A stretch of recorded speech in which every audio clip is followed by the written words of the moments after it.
De passage en France, le célèbre milliardaire Elon Musk a fait une apparition remarquée au salon Vivatech, à Paris.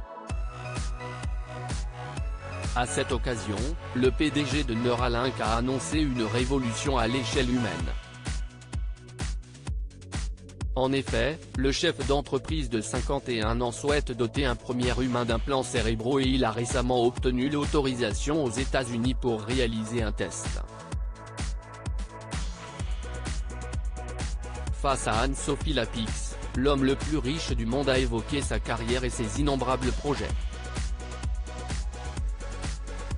L'animatrice de France 2 n'a manqué de l'interroger sur son rachat de Twitter qui fait couler beaucoup d'encre. Elle est notamment revenue sur le renvoi de plusieurs employés du réseau social à l'Oiseau Bleu. Loin de se défiler, l'homme d'affaires a répondu du tac au tac aux questions de la journaliste. Il a cependant fini par s'agacer à force d'écouter sans cesse le même refrain. Anne-Sophie Lapix @France 2 Oui, je l'ai déjà dit. Pour rappel, Elon Musk a racheté Twitter en octobre dernier. Selon les informations relayées, le milliardaire aurait déboursé pas moins de 44 milliards de dollars. Cette acquisition ne fait cependant pas l'unanimité. En effet, il est notamment contre l'idée de censurer toute forme d'expression. Apparemment, c'est l'une des raisons pour lesquelles les messages de haine pullulent sur le réseau social. Celle qui serait en concurrence avec Léa Salamé lui a alors parlé des réglementations auxquelles la plateforme doit se plier en France.